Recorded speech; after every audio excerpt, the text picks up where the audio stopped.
Hello नमस्कार दोस्तों, free digital study में आपका स्वागत है। आप पढ़ रहे हैं कक्षा 12वीं एनसीईआरटी गणित, जिसमें आप अध्याय 2 प्रतिलोम त्रिकोणमितीय फलन की प्रश्नावली 2.2 देखते हैं। तो देखिए यहाँ पे कहा गया है निम्नलिखित को सिद्ध कीजिए, जिसमें पहला सवाल हमें सिद्ध करना है 3 साइन इनवर्स एक्स का मान बराबर होता है sine inverse 3x minus 4x घन के, और जहां पे जो x का मान होगा वो -1/2 से +1/2 के बीच रहेगा। हमें इससे ज्यादा मतलब नहीं है, क्योंकि हम x का मान नहीं रखेंगे, हम LHS लेकर के RHS सिद्ध करेंगे। तो यहाँ पे पहले जो है LHS लेने से पहले आप एक नियम यहाँ पे समझ लें। पहला नियम है यहाँ पे, यदि साइन इनवर्स और यदि थीटा के स्थान पे या एक्स के स्थान पे साइन थीटा होता है, ध्यान देना, यदि हम बात करें साइन इनवर्स के साथ साइन थीटा है तो साइन साइन आपस में अलग हो जाते हैं, आंसर होता है थीटा।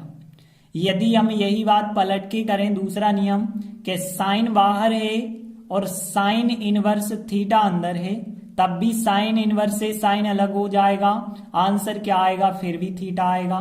तो कहने का अर्थ है, जैसा हमने यह साइन में नियम बताया वैसे ही कॉस में टेन में हर एक त्रिकोणमितीय अनुपात के साथ ऐसा होता है कि इनवर्स और बिना इनवर्स वाला दोनों एक साथ आ जाते हैं। यदि इनटू में या कोष्टक लगा हो सकता है उनके बीच में, तो वो आपस में कट जाते हैं, केवल थीटा बचता है।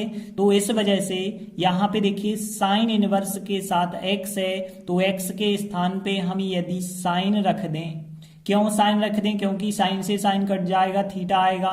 तो यदि हम यहाँ पे मान के चलें कि x का मान जो है वो साइन थीटा है, ध्यान देना x का मान हमने मान लिया साइन थीटा है, तो फिर देखिए फिर हम LHS ले सकते हैं, और LHS यदि हमने ली तो 3 साइन इनवर्स x होगा, फिर होगा ना। अब यहाँ पे और आगे यदि आप सॉल्व करेंगे तो देखा जाए, यदि तो 3 लिखा हमने, साइन इनवर्स लिखा, और x के स्थान पे क्या रख देंगे आप, साइन थीटा रखेंगे। और यदि आप देखें यहाँ पे तो साइन से साइन कट जाएगा, 3 बचा होगा, और साइन से साइन कटा होगा तो थीटा बचा होगा। तो यहाँ पे 3 थीटा LHS का मान हो जाता है। अब हम RHS का मान निकालते हैं। RHS का भी इतना ही आना चाहिए, क्योंकि हमें LHS RHS बराबर सिद्ध करने हैं। तो RHS है साइन इनवर्स, और यहाँ पे 3x माइनस 4x घन है, तो यहाँ पे भी हमें x का मान क्या रखना होगा, साइन थीटा रखेंगे x का मान। तो देखिए जब साइन थीटा रखेंगे तो साइन इनवर्स, और यहाँ पे देखिए 3 साइन थीटा माइनस 4 साइन, और फिर यहाँ पे घन लगा देना है, और थीटा क्योंकि यहाँ पे भी घन लगा हुआ था। तो अब यहाँ पे देखिए x के स्थान पे हमने साइन थीटा रख दिया है। अब देख सकते हैं 3 साइन थीटा माइनस 4 साइन घन थीटा, एक पिछली क्लास में आप लोगों ने फार्मूला पढ़ा होगा। यह जो फार्मूला होता है साइन 3 थीटा का होता है, तो यहाँ पे जो साइन 3 थीटा का फार्मूला होता है वही फार्मूला हम यहाँ पे उपयोग करेंगे। तो साइन इनवर्स और जे पूरा का पूरा जो फार्मूला हो गया साइन 3 थीटा का हो गया, तो यहाँ पे आप लिख सकते हैं साइन 3 थीटा लिख सकते हैं। अब देखिए यहाँ साइन और साइन इनवर्स यदि आप अलग कर देते हैं तो आपके पास क्या बचता है, 3 थीटा बचता है। अब यहाँ LHS का मान भी आया था 3 थीटा और RHS का मान भी आया 3 थीटा, तो आप लिख सकते हैं कि अतः LHS बराबर RHS, यही हमारा सवाल जो है सिद्ध हो जाता है। देखिए दूसरा सवाल है बिल्कुल इसी प्रकार का, बस साइन के स्थान पे कॉस आ गया है। तो देखिए यहाँ भी 3 कॉस इनवर्स x दिया गया है, तो x के स्थान पे आप क्या मान के चलेंगे, कॉस मान के चलेंगे। तो यहाँ पे हमने लिखा, मान के चल रहे हैं हम x बराबर, यहाँ पे हमने मान लिया है कॉस थीटा।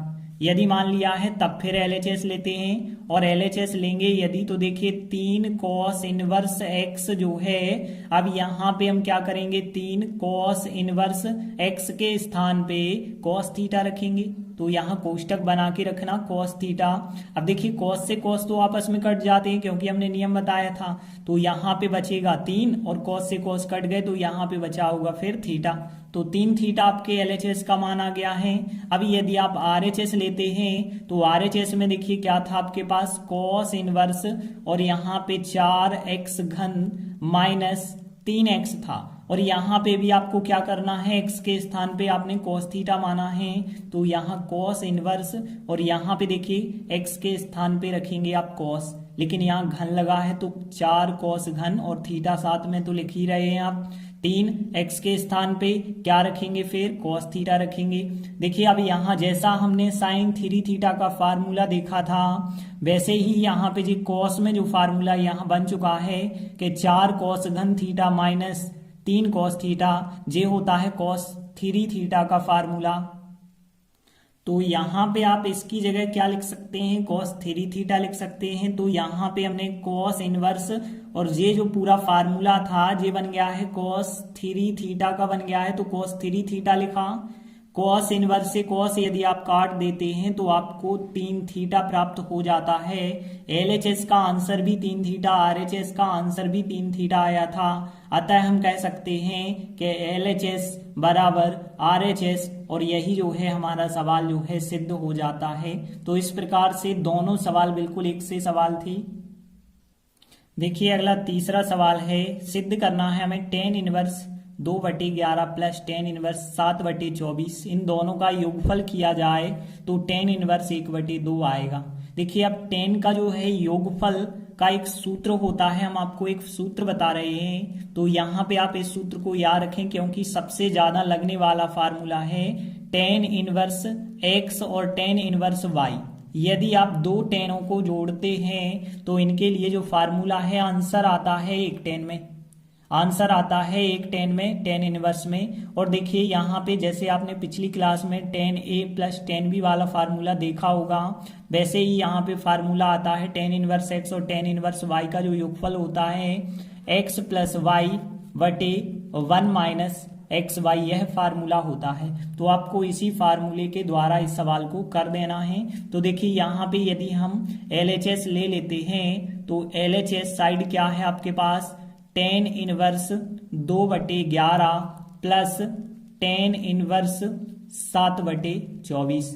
यदि आप देखें तो यहाँ पे tan इनवर्स x हो गया, tan इनवर्स y, दोनों के योगफल का फार्मूला लगाएंगे तो क्या आएगा, देखिए tan inverse x plus y, x है 2/11, y है 7/24, तो 2/11 प्लस 7/24 आएगा। और नीचे जो है 1 माइनस एक्स वाई होता है तो 1 माइनस एक्स एक्स का मतलब 2/11 होगा। और फिर यहाँ पे कोई चिन्ह नहीं है, आप गुणा लगा सकते हैं इंटू, और वाई, वाई का मतलब है यहाँ पे 7/24। अब देखिए इस प्रकार के सवाल को आप कैसे सॉल्व करते हैं। देखिए हमें पता है 11 और 24 का एलसीएम थोड़ी सा हमें पता नहीं है, या फिर होगा तो थोड़ी बड़ा होगा। तो ध्यान देना 11 है बटे में 24 है बटे में, 11 है बटे में 24 है बटे में, तो हम क्या करते हैं कि हर एक स्टेप को 11 गुणित 24 से गुणा कर देते हैं। तो 11 गुणित 24 से यदि आप गुणा करते हैं तो देखिए आपको क्या मिलेगा, यदि हम 2/11 में 11 गुणित 24 से गुणा करेंगे तो 11 से 11 कट जाएंगे, 24 दूनी 48 आएगा। तो यहाँ पे देखिए हमने लिखा tan इनवर्स 48, फिर प्लस का चिन्ह लगाया। अब देखिए 7/24 है अगला पद, 7/24 में यदि आप 11 गुणित 24 से गुणा करेंगे तो यहाँ 24 से 24 अलग, 11 इंटू 7 करेंगे तो 11 7 77 यहाँ पे प्राप्त होगा बटे।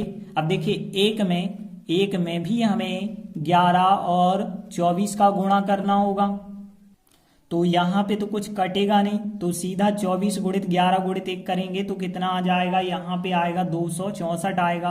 तो यहाँ पे देखिए 264 लिखा माइनस, अब देखिए यह पूरी एक ही संख्या है, तो यहाँ पे यदि आप देखें 2/11 गुणित 7/24, इसमें भी आपको 11 गुणित 24 से गुणा करना होगा। तो 11 से 11, 24 से 24 आप काट देंगे, 7 गुणित 2 कितना बचा होगा, 14। अब देखिए यहाँ पे और आगे यदि आप सॉल्व करते हैं तो tan इनवर्स ऊपर यदि आप जोड़ देते हैं 48 और 77 को जोड़ते हैं तो 125, और यहाँ पे 14 को यदि आप घटा देते हैं तो 250, और देखिए आप यहाँ पे सरल कर सकते हैं सवाल को। तो यहाँ पे देखिए टेन इनवर्स कितना प्राप्त होगा, यहाँ पे 125 और 250 तो आपस में कटते हैं, 125 का दोगुना होता है 250, तो 125 एकम 125 और 125 दूनी 250, तो टेन इनवर्स 1/2 आ जाएगा और 1/2 ही हमें RHS के रूप में सिद्ध करना था।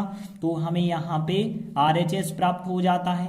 तो हम कह सकते हैं लास्ट में क्या आता है, LHS बराबर RHS, और यही हमारा सवाल जो था सिद्ध हो जाता है। तो इस प्रकार से आप कोई भी सवाल सिद्ध कर सकते हैं।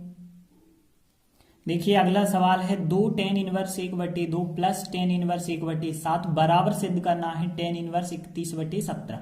तो यहाँ पे देखिए अभी तक हमने जो सवाल सीखा है, पिछला सवाल tan inverse x plus tan inverse y वाला फार्मूला तो आपको पता हो गया, लेकिन ध्यान रखना tan के आगे कोई नंबर नहीं लिखा था, तब यह फार्मूला आप उपयोग कर सकते हैं। अब यहाँ पे देखिए tan के आगे 2 लिखा है, तो सीधी सी बात है कि यहाँ पे बना 2 tan इनवर्स x, और 2 tan इनवर्स x का फार्मूला तो आपको पता नहीं है। तो फार्मूला क्या होता है, देखिए 2 tan इनवर्स x का मतलब आप 2 बार tan इनवर्स x लिख सकते हैं ना। अब देखिए बिल्कुल जो फार्मूला हमने यहाँ पे पढ़ा था कि tan inverse x plus y बटे 1 माइनस एक्स वाई, यही फार्मूला यहाँ पे आप लगाएंगे। tan inverse x plus x होगा बटे 1 माइनस एक्स इंटू एक्स होगा, क्योंकि y के स्थान पे भी x हो गया है। तो यहाँ फिर 2 tan इनवर्स x का जो हमें मान प्राप्त होगा, tan इनवर्स 1x और 1x 2x बटे 1 माइनस एक्स इंटू एक्स करेंगे तो x वर्ग। तो यहाँ पे आपको फार्मूला पता हो गया 2 tan इनवर्स x का यह फार्मूला होता है। तो देखिए हम LHS साइड लेते हैं और फिर 2 tan इनवर्स x का यह फार्मूला लगाएंगे। तो देखिए हमने LHS साइड ली और फिर 2 tan इनवर्स x का यह फार्मूला लगाएंगे। तो देखिए क्या प्राप्त होगा हमें, tan इनवर्स 2x, तो यहाँ पे 2 लिखेंगे और x का मतलब कितना था 1/2, तो 2 इंटू 1/2 आएगा, और नीचे 1 माइनस एक्स वर्ग, तो 1 माइनस 1/2 का वर्ग आएगा, इस प्रकार से आ जाएगा। और प्लस आपको जो tan इनवर्स 1/7 है इसे अभी लिखते चलना है, बाद में हम इन दोनों का योगफल वाला फार्मूला भी लगाएंगे। तो देखिए और आगे यदि आप करेंगे तो tan इनवर्स, यहाँ 2 और 2 तो आपस में कट रहे हैं, तो यहाँ पे केवल बचा होगा 1। नीचे यदि आप देखें तो 1 माइनस, यहाँ पे देखिए 1 का वर्ग 1 होगा और 2 का वर्ग 4, और प्लस जो है tan इनवर्स 1/7 आपको लिखते चलना है। अब यहाँ पे ध्यान देना, tan इनवर्स देखिए इसे आप सॉल्व करते हैं तो नीचे देखें यदि, तो 1 में से 1/4 घटाना है, तो यहाँ पे देखिए 4 एकम 4 में से 1 घटाएंगे तो 3/4 नीचे आपको प्राप्त होगा, 1/3/4, लेकिन 3/4 जब ऊपर जाएगा तो देखिए यहाँ आपको इस प्रकार से प्राप्त होगा tan इनवर्स 1, और यहाँ पे 4 एकम 4 में से 1 घटाएंगे तो 3/4, और आपको पता है कोई भी संख्या यदि ऊपर जाती है तो वो पलट जाएगी, तो tan इनवर्स 1 गुणित यहाँ पे जो 3/4 है वो 4/3 बन जाएगी। तो यहाँ tan इनवर्स 4/3 प्राप्त होगा, प्लस tan इनवर्स 1/7। आप देख सकते हैं यहाँ पे tan inverse x plus tan inverse y वाला फार्मूला बन जाएगा। तो यहाँ पे tan इनवर्स x और tan इनवर्स y दोनों के योगफल का फार्मूला लगाएंगे। तो देखिए यहाँ पे क्या प्राप्त होगा, tan inverse x plus y होता है ऊपर, तो यहाँ x कितना है 4/3 प्लस y कितना है 1/7, और नीचे क्या होता है 1 माइनस एक्स इंटू वाई, तो 1 माइनस 4/3 इंटू 1/7 हो जाएगा। अब देखिए यहाँ पे कैसे सॉल्व करेंगे, जैसा हमने पिछले सवाल में बताया, बटे में 7 है और 3 है, तो यहाँ पे आप 3 गुणे 7 से पूरे समीकरण में गुणा कर देते हैं, मतलब जो पूरा स्टेप है अंश बटे हर का, इस पूरे में आप गुणा करेंगे। तो देखिए यहाँ पे कैसे गुणा होगा, 4/3 में आप 3 और 7 से गुणा करेंगे तो यहाँ 3 से 3 कट जाएगा, 4 गुणे 7 कितना आएगा 28।